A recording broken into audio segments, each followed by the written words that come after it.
Halo, namaku Nurdianto Junjunyo Pratama dari kelompok 2. Perkenalkan, nama saya Berliana Arifah. Halo, perkenalkan nama saya Mutamatun Hari, saya dari kelompok 2. Hai, namaku Rara Kumala Triastuti dari kelompok 2. Perkenalkan, nama saya Farhan Aksam dari kelompok 2.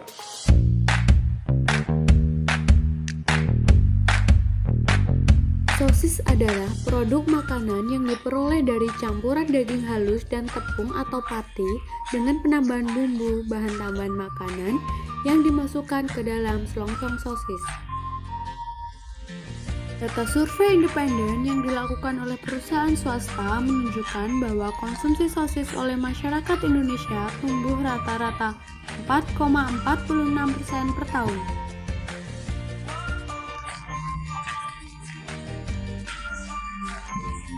Soju merupakan sebuah inovasi produk pangan yang menggunakan daging ayam dipadukan dengan potongan keju di dalamnya sehingga mempunyai cita rasa yang unik dan memiliki nilai gizi yang tinggi.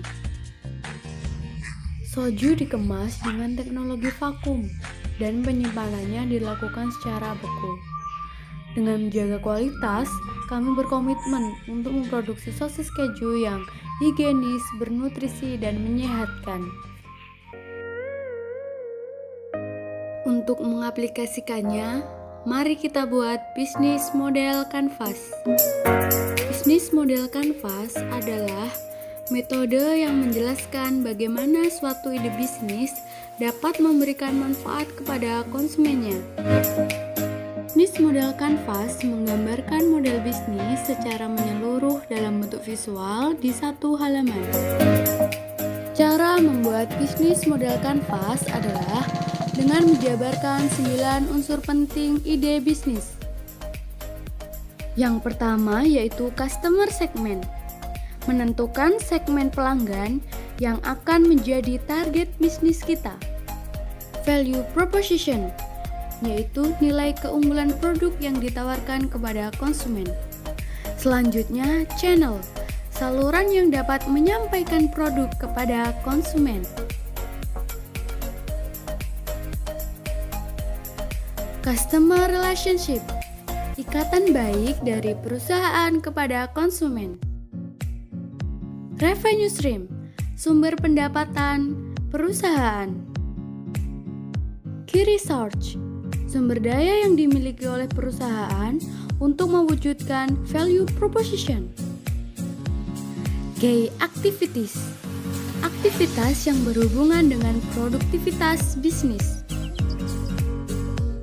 Key partnership, pihak-pihak yang bekerja sama dalam suatu bisnis. Dan yang terakhir, cost structure, rincian biaya yang harus dikeluarkan oleh perusahaan.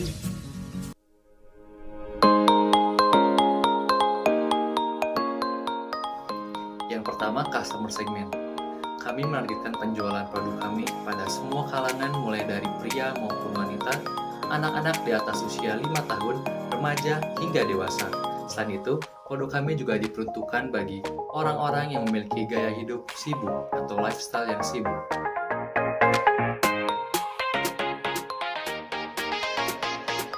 Selanjutnya, value proposition. Nilai yang akan kami tawarkan dari produk kami kepada konsumen adalah yang pertama, sosis dengan cita rasa yang nikmat di lidah konsumen. Yang kedua, harga yang terjangkau sehingga ramah di kantong. Yang ketiga, kami menawarkan sosis dengan kualitas dan kehigienisan yang tinggi sehingga dijamin kesehatannya. Yang keempat, dengan adanya metode pembayaran dan pembelian secara online juga delivery order akan memudahkan konsumen untuk mendapatkan produk kami.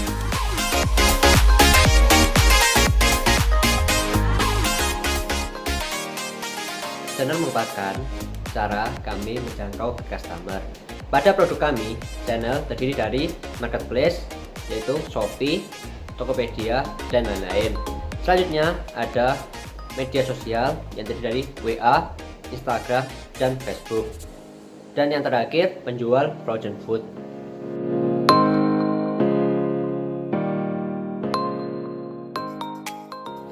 Customer relationship merupakan cara-cara yang kami gunakan untuk berkomunikasi dengan customer segment. Pada produk kami, customer relationship-nya yaitu menjaga kualitas rasa dengan harga yang terjangkau, memberikan pelayanan terbaik, ramah dan menyenangkan, memberikan kenyamanan dan kepuasan, dan supel.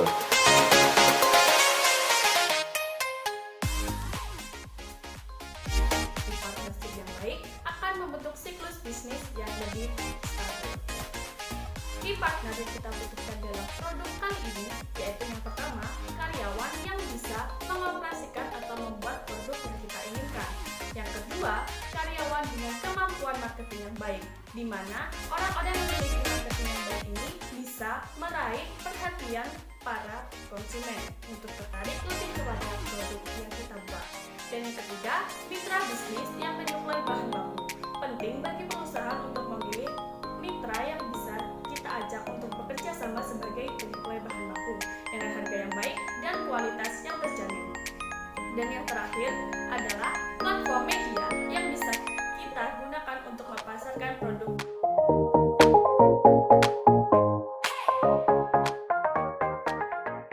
Aktivitas yang kita lakukan yang pertama yaitu pengecekan kualitas dan kuantitas bahan baku. Hal ini bertujuan untuk mengetahui apakah bahan baku yang kita gunakan ini sudah berkualitas atau belum, dan juga apakah jumlahnya cukup untuk produksi berkelanjutan. Yang kedua yaitu proses produksi. Salah satunya yaitu dengan cara pengemasan. Pengemasan yang kita lakukan yaitu dengan cara menghilangkan udara di dalam kemasan. Hal ini bertujuan untuk menambah daya simpan dari produk. Yang ketiga yaitu promosi. Promosi dilakukan dengan dua media, yaitu media konvensional dan juga media sosial. Yang keempat yaitu pemasaran atau penjualan. Penjualan kita lakukan dengan cara dua, yaitu secara offline dan juga secara online. Yang kelima yaitu penghitungan BEP, PW period dan juga evaluasi.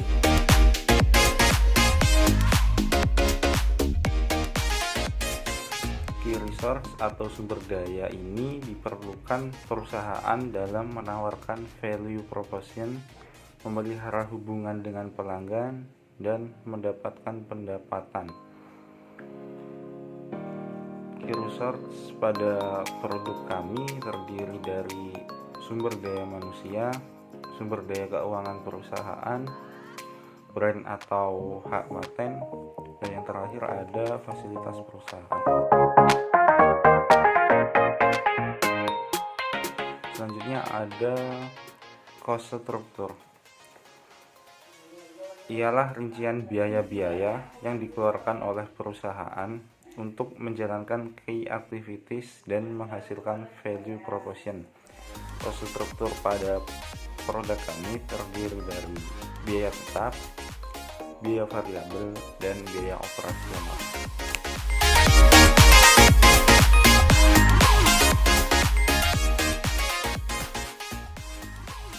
Berikut merupakan rincian dari biaya tetap.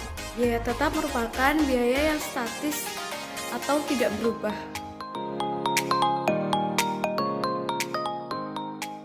Berikut merupakan rincian dari biaya tidak tetap. Biaya tidak tetap merupakan biaya yang dikeluarkan oleh perusahaan secara berubah-ubah sesuai dengan jumlah produksi. Biaya produksi didapatkan dari biaya tetap ditambah dengan biaya tidak tetap, sehingga mendapatkan hasil sebagai berikut. Yang terakhir yaitu revenue stream. Revenue stream merupakan sumber pendapatan perusahaan melalui penjualan produk secara offline maupun online.